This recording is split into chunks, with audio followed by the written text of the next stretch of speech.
Hi guys, my name's Elise and I'm going to be talking to you about social media, literacy, and identity.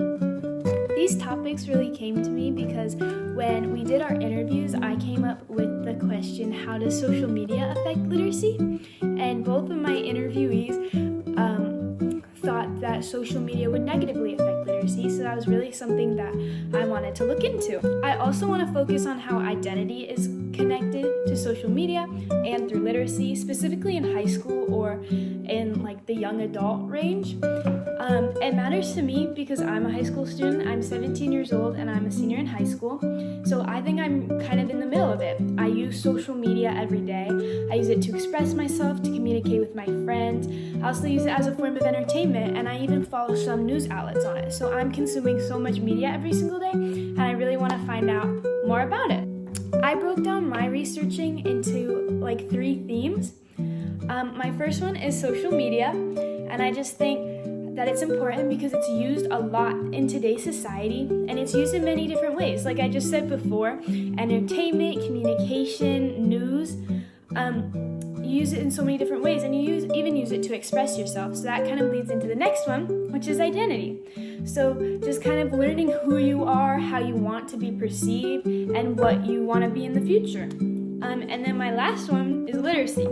So just getting knowledge and information from different places, also while being able to read and write, but also being able to analyze facts, and knowing the difference between correct information and incorrect information, or information that has a bias one way or the other way, or that has little to no bias.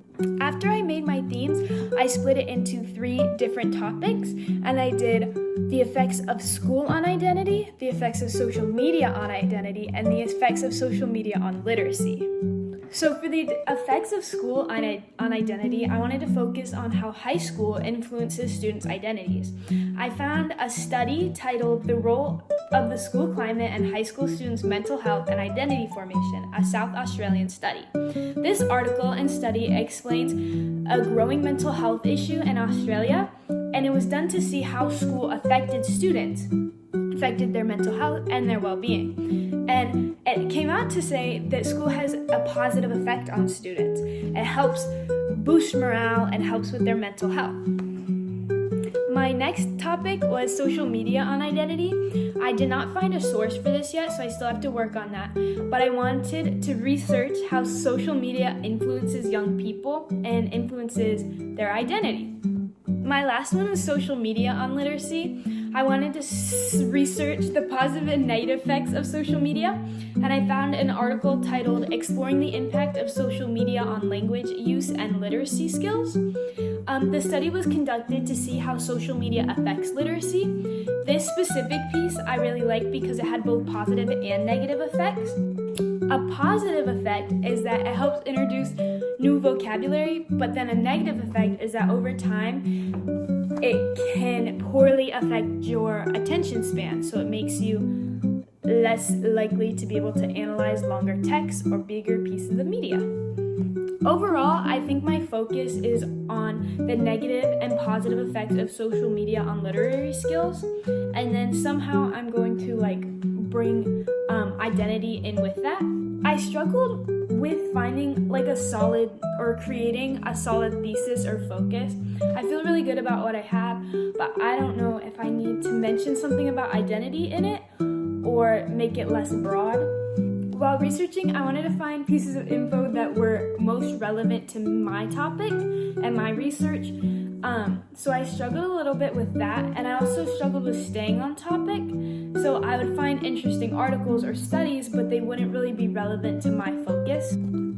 This activity has helped me grow as a writer because I was able to practice my research skills in a non-threatening way. I had time, so I was able to look over many sources and take my time to organize my work. And that's another thing that helped me grow, is just being able to practice organizing my work. I made a plan at the beginning of how I wanted everything to go, and I changed it as needed, but staying organized really helps me throughout my writing process, and it was just a good practice. My biggest problem, I think, was just staying on topic and staying relevant. So I kept my focus written on a little sticky note on my laptop, and I'd find an article and I might read a little bit of it and I would refer back to my focus to remember exactly what I'm looking for. I just wanted to say that this project was really interesting and fun, and it kind of got me out of my comfort zone. I also was able to organize my research in a different way that I wouldn't have thought of before, and I also just really enjoyed it. So thank you. I hope you enjoy. Bye. Oh, also, I'll put my sources on a page after this.